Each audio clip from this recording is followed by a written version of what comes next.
السلام علیکم ورحمۃ اللہ وبرکاتہ. الحمد للہ رب العالمین والصلاة والسلام علی اشرف الانبیاء والمرسلین محمد وعلی آلہ وصحبہ اجمعین وبعد. قال اللہ تعالی فی القرآن المجید والفرقان الحمید. اعوذ باللہ من الشیطان الرجیم. بسم اللہ الرحمن الرحیم. رب اشرح لی صدری ویسر لی امری واحلل عقدۃ من لسانی یفقہوا قولی. عن أبي العباس عبد الله بن عباس رضي الله عنهما قال: كنت خلف النبي صلى الله عليه وسلم يوما فقال: يا غلام إني أعلمك كلمات احفظ الله يحفظك احفظ الله تجده تجاهك. ابو العباس عبداللہ بن عباس رضی اللہ تعالی عنہما سے مروی ہے کہ میں نبی صلی اللہ علیہ وسلم کے پیچھے بیٹھا تھا. اونٹ پہ جا رہے تھے کہیں، تو عبداللہ بن عباس رضی اللہ تعالی عنہما جو نبی صلی اللہ علیہ وسلم کے کون ہوئے؟ بھائی ہوئے، ٹھیک ہے. عباس نبی صلی اللہ علیہ وسلم کے چچا ہوئے، عباس بن عبد المطلب، اور عبداللہ یہ بھائی ہوئے نبی صلی اللہ علیہ وسلم کے چچا زاد. تو یہ نبی صلی اللہ علیہ وسلم کے پیچھے بیٹھے ہوئے تھے اور یہ چھوٹے تھے اس وقت، ٹھیک ہے. تو نبی اکرم صلی اللہ علیہ وسلم نے ان کو کہا: یا غلامو، اے غلام، اے بچے. غلام سے کیا مراد یہاں پہ؟ اے بچے. انی اعلمک کلمات، میں تجھ کو چند باتیں سکھا رہا ہوں، میں تم کو چند باتیں، چند کلمات سکھا رہا ہوں. احفظ اللہ یحفظک، اللہ کی حفاظت کرو، اللہ تعالیٰ تمہاری حفاظت کرے گا. اللہ کی حفاظت کرو، اللہ تبارک و تعالیٰ تمہاری حفاظت کرے گا. احفظ اللہ تجدہ تجاہک، اللہ کی حفاظت کرو، تم اس کو اپنے سامنے پاؤ گے. تو اللہ کو حفاظت کرنا کیسے ہے؟ اللہ کی کیسے حفاظت کر سکتا ہے ایک انسان؟ اللہ کی حفاظت کرو، نبی صلی اللہ علیہ وسلم نے کیا کہا؟ اللہ کی حفاظت کرو، اللہ تعالیٰ تمہاری حفاظت کرے گا. اللہ تعالیٰ کی حفاظت کرو، تم اللہ کو اپنے سامنے پاؤ گے. تو ایک انسان اللہ کی حفاظت کیسے کر سکتا ہے؟ یعنی اللہ تعالیٰ کے دین کی حفاظت کرو. اللہ تعالیٰ نے جن باتوں کا حکم دیا ہے ان باتوں کو کر کے ان باتوں کی حفاظت کرو. اللہ تعالیٰ کے احکام کی حفاظت کرو، اللہ تعالیٰ کے قوانین کی حفاظت کرو، اللہ تعالیٰ کے حدود، اللہ تعالیٰ نے حد نافذ کیا. ہر چیز میں اللہ تعالیٰ نے ایک دائرہ کھینچا ہے. ایک مسلمان کی زندگی یوں ہی بھیڑ بکری کی طرح نہیں ہے. مسلمان کی زندگی پیدائش سے لے کر وفات تک ایک رول، ایک قانون کے مطابق ہے. جب بچہ پیدا ہوتا ہے تو اس کے مطابق بھی ایک قانون ہے کہ پیدا ہو تو کیسے اس کا عقیقہ کیا جائے، اس کے بال کے تعلق سے، اس کے نام کے تعلق سے، اس کی تعلیم و تربیت کے تعلق سے. انسان جوان ہوتا ہے تو انسان یوں ہی آزاد نہیں ہے، نہ قید ہے، ایسی بندش بھی نہیں ہے کہ انسان کا دم گھٹنے لگے، اور ایسی آزادی بھی نہیں ہے کہ اس سے بھی انسان کو پریشانی ہو، ایسی بھی آزادی نہیں ہے. یہ ہے اسلام. تو اسلام میں ایک قاعدہ کے ذریعے انسان پابند ہے، ایک قاعدہ کا، ایک قانون کا انسان پابند ہے. جب انسان زندگی گزار رہا ہے تو اس کے آس پڑوس میں لوگ رہ رہے ہیں، اس کے والدین ہیں، اس کے بچے ہیں، تو ان تمام کے تعلق سے انسان ایک پابندی میں ہے. اور انسان خود اپنی ذات کے تعلق سے، آپ اپنی ذات کے تعلق سے ایک مہینہ تک ایسا نہیں ہے کہ آپ ناپاک نہیں رہ سکتے. یہ اسلام میں جائز نہیں ہے کہ آپ ناپاک رہیں، ٹھیک ہے. آپ کچھ بھی کسی کو بول دیں، یہ بھی جائز نہیں ہے. آپ اپنی انگلی کو بلا وجہ نہیں کاٹ سکتے ہیں، اسلام میں جائز نہیں ہے. آپ کی انگلی، تکلیف آپ ہوگی، لیکن اسلام آپ کو اجازت نہیں دیتا ہے کہ آپ اپنی انگلی کاٹ دیں، ٹھیک ہے. تو اسلام آپ کے اپنے تعلق سے بھی، اپنے آس پڑوس کے لوگوں کے تعلق سے، بھائی بہنوں کے تعلق سے، بیٹا بیٹی کے تعلق سے ایک حد کے اندر رہنے کی تلقین کرتا ہے، ایک قانون بتاتا ہے اسلام. تو ان قانون کو ماننا ہی اسلام کے احکام کو ماننا ہے، ٹھیک ہے. اور جب ہم اسلام کے احکام کو مانتے ہیں تو اللہ تبارک و تعالیٰ ہماری حفاظت کرتا ہے، ٹھیک ہے. جو اس حدیث سے پتہ چلتا ہے اللہ تعالیٰ ہماری حفاظت کرے گا، ہمارے مال کی حفاظت کرے گا، ہم کو مصیبت اور پریشانی میں ہم کو بچائے گا. ہم ہر وقت اس کو اپنے سامنے پائیں گے. جب ہمیں مصیبت آئے گی، جب ہمیں پریشانی آئے گی، جب ہمیں تنگحالی آئے گی تو اللہ تعالیٰ ہمیں بچائے گا. اللہ تعالیٰ ہمارے رزق میں کشادگی کرے گا. سنیے، اور جو اللہ تعالیٰ کی جو اللہ تعالیٰ کے حکم کی حفاظت کرتا ہے، جو اللہ تعالیٰ کے قانون کی حفاظت کرتا ہے، تو اللہ تبارک و تعالیٰ صرف اس انسان کی حفاظت نہیں کرتا ہے، ان کی نسلوں کی بھی حفاظت کرتا ہے، ٹھیک ہے، ان کی اولاد کی بھی حفاظت کرتا ہے. اور اس کی مثال موجود ہے. کہاں ہے مثال؟ دیکھیے سورۃ الکہف میں خضر علیہ السلام اور موسیٰ علیہ السلام کا تذکرہ ہے، ٹھیک ہے. تو خضر علیہ السلام اور موسیٰ علیہ السلام جب گئے تھے، وہ لوگ دونوں ساتھ میں جا رہے تھے، تو ایک بستی سے گزرے تو خضر علیہ السلام نے ایک دیوار جو گر رہی تھی تو اس دیوار کو کھڑی کر دیا، انہوں نے اس دیوار کو کھڑی کر دی. تو موسیٰ علیہ السلام نے جب اس کی وجہ پوچھی تو انہوں نے کہا کہ اللہ تعالیٰ، یعنی موسیٰ علیہ السلام نے کہا کہ آپ نے اجر کیوں نہیں لیا اس پہ؟ تو انہوں نے کہا کہ اللہ تعالیٰ چاہتا ہے، اللہ تعالیٰ کا یہ ارادہ ہے، اللہ کی یہ خواہش ہے کہ اللہ تعالیٰ اس کے اندر جو مدفون مال ہے اس کی حفاظت کرے. اور وہ مال کس کا ہے؟ 2 یتیم بچوں کا ہے. بچے ہیں، ابھی چھوٹے ہیں، ابھی مال کی حفاظت نہیں کر سکتے، اور مال مدفون ہے، مال دفن ہے دیوار کے نیچے. تو دیوار گر رہی تھی، جب گر جاتی تو لوگ کو نظر آ جاتی، ٹھیک ہے. تو اللہ نے حکم دیا، اللہ کے حکم سے خضر علیہ السلام نے اس دیوار کو کھڑی کر دی، ٹھیک ہے. تو کیوں کی کھڑی؟ کیوں اللہ نے حکم دیا؟ اس لیے کہ ان کے والدین جو تھے وہ اللہ تعالیٰ کے احکام کی اطاعت کرتے تھے، ان کے والدین اللہ کے احکام کی حفاظت کرتے تھے، اس لیے اللہ نے ان کی آنے والی اولاد کے لیے جو انہوں نے مال رکھا تھا اس کی حفاظت کی، ٹھیک ہے. تو یہ ہے. اسی طرح سے اللہ تعالیٰ کے ذکر کا ایک واقعہ ہے، اور ہمیشہ اللہ تعالیٰ سے مدد مانگنی چاہیے. اس کی ابن تیمیہ رحمہ اللہ کی بھی ایک قول ہے اس سلسلے میں، آپ سن لیں اسے. انہوں نے کہا کہ مخلوق سے سوال کرنے میں 3 برائیاں ہیں. جب کسی مخلوق سے ہم مانگتے ہیں، سوال کرتے ہیں، تو 3 برائیاں لازم آتی ہیں. ایک یہ کہ آپ اللہ کے علاوہ کے سامنے اپنی محتاجگی کا اظہار کر کے، ایک طرح سے یہ اظہار کرنا شرک کی ایک صورت ہے، وہ کہہ رہے ہیں. یعنی ایسا نہیں ہے کہ جائز نہیں ہے، جب ضرورت مند ہے تو آپ مانگ سکتے ہیں، یہ سوچ کے کہ اللہ نے وسیلہ بنایا ہے، اللہ نے سبب بنایا ہے، جیسے ہم ڈاکٹر کے پاس جاتے ہیں، ٹھیک ہے. لیکن ایک طرح سے انہوں نے ایک بات کہی ہے کہ ایک 3 خرابیاں اس میں آتی ہیں. ایک طرح اللہ تعالیٰ کے بجائے، یعنی اللہ تعالیٰ سے نہ مانگ کر اگر ہم ہر ضرورت پہ چلے جاتے ہیں کسی کے پاس، تو ایک طرح سے ہم اللہ کے ساتھ شرک کر رہے ہیں، ٹھیک ہے. یعنی اللہ سے مانگنا چاہیے، اس سے مانگنا. دوسرا انہوں نے کہا کہ جس سے سوال کیا گیا اس کو ایک طرح سے تکلیف پہنچا رہا ہے. ہو سکتا ہے کہ آپ اس کو سوال کر رہے ہیں، اس کے پاس ہے نہیں، طاقت نہیں ہے، وہ آپ کی پوری نہیں کر سکتا ہے ضرورت، تو تکلیف پہنچا رہا ہے، یہ بھی ظلم ہوا، مخلوق پہ ظلم. دوسرا یہ کہ آپ خود کو ذلیل کر رہے ہیں، یہ بھی خود پہ ظلم ہوا، نفس پہ ظلم ہوا. لیکن اس کا مطلب بالکل یہ نہیں ہے کہ آپ مجبور ہے، پریشان حال ہے تو ضرورت نہیں کرنی ہے. اسلام نے یہ بھی کہا کہ ایک دوسرے کی ضرورت کو پوری کرنی ہے، بھائی کے کام آنا ہے، مسلمان کا بھائی ہے، تو ان تمام چیزوں کو بھی خیال رکھنا ہے. لیکن یہاں پہ جو مطلب ہے بلا ضرورت مانگنا، ٹھیک ہے، یا بات پر مانگنا، ٹھیک ہے، یا پھر یہ کہ آپ کی ضرورت پوری ہو سکتی ہے خود سے لیکن پھر بھی آپ چلے گئے. ایک ہوتی ہے جیسے ایک انسان کی عادت، وہ مراد ہے، وہ منع ہے، ٹھیک ہے. اور حدیث میں اللہ ہی سے مدد مانگنے کا حکم آیا ہے. ایک اور حدیث میں نبی صلی اللہ علیہ وسلم کا ارشاد ہے، اپنے لیے مفید چیز کی حریص بنو، مفید چیز کے لیے حریص بنو، اللہ سے مدد طلب کرو اور عاجز نہ بنو. عاجز کون ہوتا ہے؟ جو اللہ کے علاوہ سے مدد مانگتا ہے، وہ ہوتا ہے عاجز، یعنی ذلیل. اور اسی طرح سے نبی صلی اللہ علیہ وسلم نے معاذ بن جبل رضی اللہ تعالیٰ عنہ کو حکم دیا کہ ہر نماز کے بعد یہ دعا پڑھے، اللہم اعنی علی ذکرک و شکرک و حسن عبادتک. اے اللہ تعالیٰ ہماری مدد فرما، میری مدد کر اپنے ذکر کرنے پر، شکر کرنے پر، اور بہتر طرح سے اچھے طریقے سے عبادت کرنے پر. اور یہی وجہ ہے کہ ہم لوگ ہر نماز میں ایاک نعبد و ایاک نستعین پڑھتے ہیں کہ اللہ ہم صرف تیری عبادت کرتے ہیں، تجھ سے مدد مانگتے ہیں. گویا کہ عبادت کرتے ہیں، یہ ہوا حفاظت کرنا، اللہ کے حکم کی حفاظت کرنا. عبادت کیا ہے؟ حکم کی حفاظت کرنا. اللہ نے جن باتوں کو حکم دیا ہے ان کو کرنا ہی تو عبادت ہے، تو وہ عبادت ہے.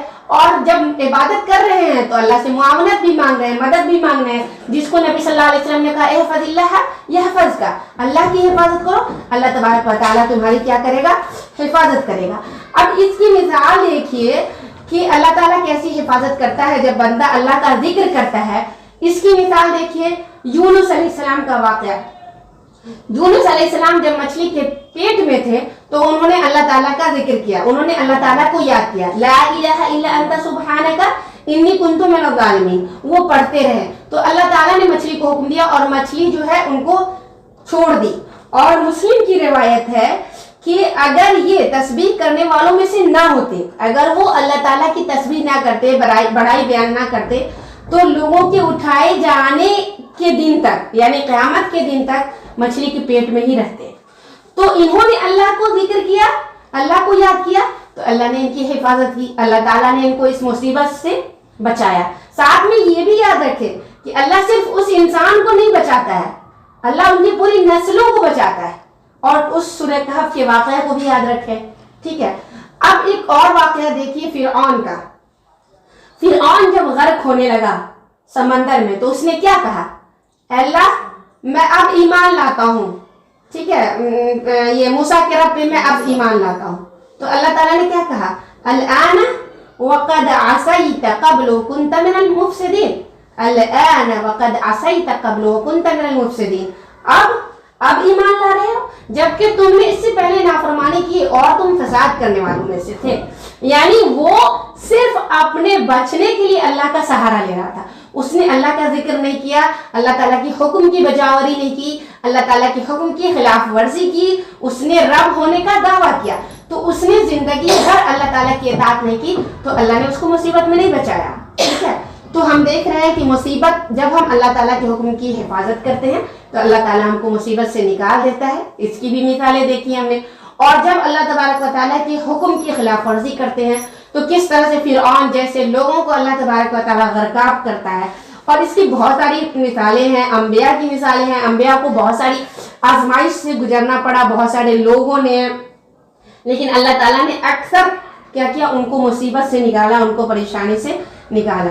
मजीद नबी सल्लल्लाहु अलैहि वसल्लम ने क्या नसीहत की अपने भाई को, चचाजाद भाई को नसीहत कर रहे हैं ना, इज़ा सअलत फस्अलिल्लाह, जब भी तुम मांगो, जब भी तुम सवाल करो तो किससे मांगो, अल्लाह से मांगो। इसलिए कि अल्लाह की ज़ात वो ज़ात है जो खुद खुश होती है लोग जब उससे मांगते हैं। अल्लाह कहता है लोगों से कि मुझसे मांगो, और अल्लाह ताला हमारे दुनिया पे आता है तुलसी लैल को, एक तिहाई रात को, और कहता है कि कौन है मांगने वाला जो मुझसे मांगे मैं उसको दूं, और मुझे पुकारने वाला और मैं उसकी दुआ को कबूल करूं।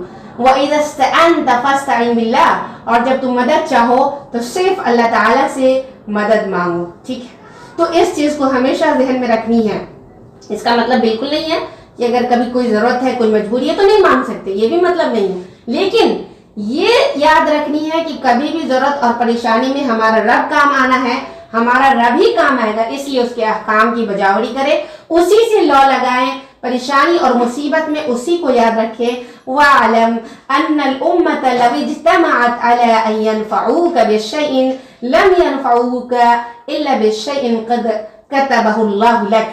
कह रहे हैं जान लो, वअलम जान लो, इस बात को याद रख लो, ज़हन नशीन कर लो, अन्नल उम्मता कि पूरी उम्मत, पूरी कौम, पूरे लोग, लव इज्तमाअत अगर इकट्ठा हो जाए, जमा हो जाए, किस बात के लिए, कि तुमको फायदा पहुंचा सके, जरा भी, कि तुमको जरा भी फायदा पहुंचा सके, लम यनफऊका, तो वो सब तुमको मिलकर फायदा नहीं पहुंचा सकते हैं, इल्ला बिशैइन, मगर उतना ही जितना फायदा अल्लाह ने तुम्हारे लिए लिख दिया है, ठीक है। तो इसलिए ये मज़ीद तलक़ीन है, अक़ीदा से मुतालिक बातें हैं, अल्लाह ताला का मजबूत होना कि जब भी मुसीबत हो, परेशानी हो तो किससे मांगे, किसके पास जाए, ना किसी वली के पास जाना है, ना किसी पीर के पास जाना। औलाद नहीं है तो पीर के पास चले गए, है ना, औलाद नहीं है तो फला बाबा के पास चले गए, उस पर मज़ार चढ़ा दिया। नहीं, किससे मांगनी है हर मुसीबत और परेशानी में, सिर्फ अल्लाह ताला से मांगनी है। इसलिए कि अगर पूरी जमात, पूरे लोग मिलकर ये इरादा कर ले कि तुमको कोई फायदा पहुंचा सकते हैं तो फायदा नहीं पहुंचा सकते हैं, उतना ही फायदा पहुंचा सकते हैं जितना अल्लाह ने आपकी तकदीर में, लौहे महफूज में लिख दिया है। और वइन इज्तमअू अला अन यज़ुर्रूका बिशैइन लम यज़ुर्रूका इल्ला बिशैइन क़द कतबहुल्लाहु अलैक, और अगर तमाम के तमाम लोग इकट्ठा हो जाएं, जमा हो जाएं इस बात पे कि तुमको ज़रा भी नुकसान पहुंचा सके, तो याद रखो कि वो सब नहीं नुकसान पहुंचा सकते हैं मगर उतना ही जितना अल्लाह ने तुम्हारे लिए लिख दिया।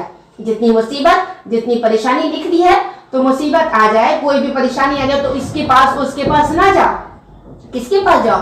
अल्लाह के पास। किससे लौ लगाओ? अल्लाह से। किससे मांगो?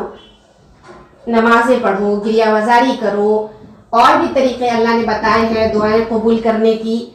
सदका करो, दुआएं कबूल होती है। लोगों की मदद करो, फुकरा ये चीज़ें हैं जिनसे दुआएं कबूल होती है। तो ये तमाम उमूर करो और अल्लाह तबारक व तआला की तरफ लौ लगाओ, तभी तुम्हारी मुसीबत रफा हो सकती है, दूर हो सकती है। कद कतबहुल्लाहु अलैक, अल्लाह ने जो लिख दिया वही होगा। रुफ़िअतिल अक़लाम, कलम उठा लिए गए हैं, यानी कलम लिख के उठा लिए गए हैं।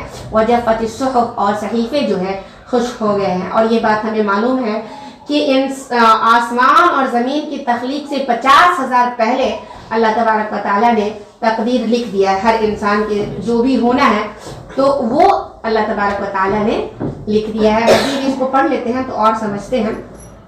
रवाहु तिरमिज़ी, इसको तिरमिज़ी ने रिवायत किया है। वक़ाला, उन्होंने कहा हदीसुन हसन सहीहुन, ये हदीस हसन सही है। और फिर रिवायत गैर तिरमिज़ी के अलावा रिवायत में है, और ये रिवायत है मुस्नद अहमद की और मुस्तदरक लिल हाकिम की रिवायत है कि सुनिए, इहफ़ज़िल्लाह तजिदहु अमामक, अल्लाह की हिफाजत करो, अल्लाह को अपने सामने पाओगे। अल्लाह की हिफाजत करो यानी अल्लाह के अहकाम की, अल्लाह के कवानीन की, अल्लाह के कवानीन के अंदर बंध के रहो।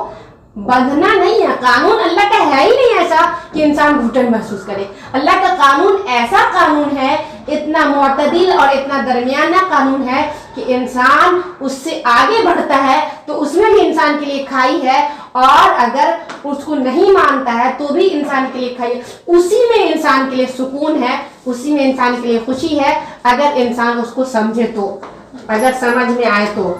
तआर्रफ इलल्लाह फिर रख़ा यारिफ़का फ़िश्शिद्दा, अल्लाह तबारक व तआला को रख़ा में यानी खुशहाली में, जवानी में अल्लाह ताला को याद रखो, तो जब तुमको मुसीबत पहुंचेगी, जब तुमको परेशानी पहुंचेगी तो अल्लाह ताला तुमको याद रखेगा, जब तुम अल्लाह ताला को जवानी में याद रखोगे। ठीक है। वालम, और ये बात जान लो, ये बात याद रख लो, अन्नमा अख्ताअका लम यकुन लियुसीबका, कि जो चीज़ तुमसे चली गई है, मा अख्ताअका, जो चीज़ चली गई है, खा वो मुसीबत है जो चली गई, खा वो नेमत है, कोई नेमत मिलने वाली थी, औलाद पैदा होने वाला था, औलाद मर गई, कोई नौकरी मिलने वाली थी वो नहीं मिल पाई तुमको, या कोई मुसीबत ही चल गई, तो ये सोच लो कि ये तुमको, ये जो टल गई मुसीबत, ये तुमको नहीं पहुंचने वाली थी, या ये नेमत जो खत्म हो गई ये तुमको मिलने वाली नहीं थी। क्यों नहीं मिलने वाली थी? बताएं, क्यों नहीं मिलने वाली थी? तकदीर में लिखा हुआ है, यही अल्लाह ने लिख दिया है इसको। वमा असाबका लम यकुन लियुख्तिअका, और जो तुझको मिल रही है, खा वो मुसीबत हो, खा वो नेमत हो, तो ये तुमसे टलने वाली नहीं थी, तुमको मिलने ही वाली थी, इसलिए अल्लाह ने लिख दिया था तुम्हारे लिए। ठीक है। तो अल्लाह तबारक व तआला जो है जानता है कि किस बंदे के लिए क्या मुनासिब है। अल्लाह के पास नॉलेज है, अल्लाह ने अपनी उस नॉलेज के एतबार से, अपनी जानकारी के हिसाब से सब कुछ लिख दिया है। ठीक है। हमारे पास बच्चे होते हैं, 2 बच्चे होते हैं ना, तो एप्पल और बनाना ला के देते हैं, तो हमें पता होता है हमारा ये बेटा ये खाने वाला, ये बेटा ये वाला। 5 साल 10 साल हमने बच्चे की तरबियत की, तो हमें पता होता है ना हमारा कौन सा बेटा क्या खाएगा, कौन किस मिजाज का है। एक शरारती है, वो ये शरारत कर सकता है। तो अल्लाह ताला जो पैदा करने वाला है, पालनहार है, खालिक है पूरी कायनात का, तो उसको नहीं पता है कि हम क्या करने वाले हैं, क्या नहीं करने वाले, हमारे लिए कौन सी मुसीबत आने वाली, कौन सारी चीज़ों का नॉलेज है, उसके पास जानकारी है, और उस जानकारी के हिसाब से उसने लिख रखा है। लेकिन उसने हमको रोबोट नहीं बनाया। समझ में आता है? रोबोट होता है कंट्रोल करना, इंसान उसको कंट्रोल करता है, भाई तुमको करना ही है मशीन को, है ना। अल्लाह ने हमें रोबोट नहीं बनाया, अल्लाह ने हमको इख्तियार दिया है, लेकिन हमारे लिए वही काम आसान है जो हमारी तकदीर में लिखा गया। हम ये सोचे कि हमारे लिए अच्छा लिखा गया, अच्छा के लिए कोशिश करें, अल्लाह से लौ लगाए। ठीक है। वालम अन्ना नस्र मा सब्र, याद रखो कि मदद जो है सब्र के साथ है। मदद किसके साथ है? सब्र के साथ। यानी सब्र क्या कहते हैं? मुसीबत पे सब्र करना। सब्र कहते हैं खुद को रोकना। डिक्शनरी में सब्र का माना होता है खुद को रोकना। तो मुसीबत आ रही है, परेशानी आ रही है, खुद को रोक लेना, चीखना चिल्लाना नहीं, वो होता है सब्र। अगर आप ये काम करते हैं तो आपको मदद आने वाली है। अगर आप सब्र करते हैं, कैसे?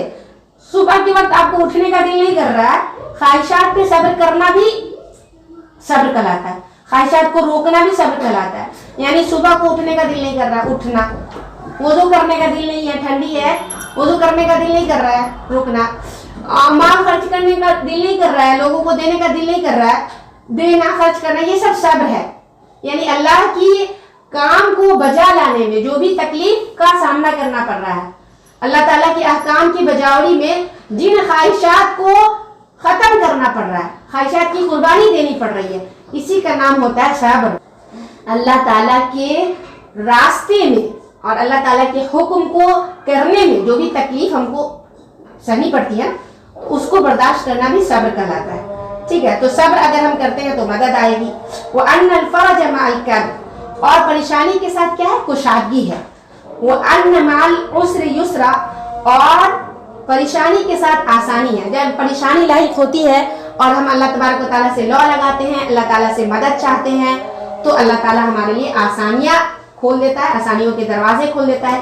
एक बात और जो इसमें समझने की है वो ये है कि ये बात जो इब्न अब्बास को नबी सल्लल्लाहु अलैहि वसल्लम ने कही तो सफ़र में कही, तो ये बहुत ही अहम बात है कि सफ़र में हम लोग सफ़र को बहुत बार ज़ाय कर देते हैं बहुत सी लफ्ज़ियात में या बेकार बातों में, लेकिन हमें इन बातों का ख्याल करना चाहिए कि सफ़र में भी अल्लाह का जिक्र हो, सफ़र में भी हम कुछ सीखें और सिखाएं ताकि हमारा वक्त ज़ाय ना हो। सुब्हानक अल्लाहुम्मा व बिहम्दिका अशहदु अन ला इलाहा इल्ला अंता अस्तगफिरुका व अतूबु इलैक। अस्सलामु अलैकुम व रहमतुल्लाह।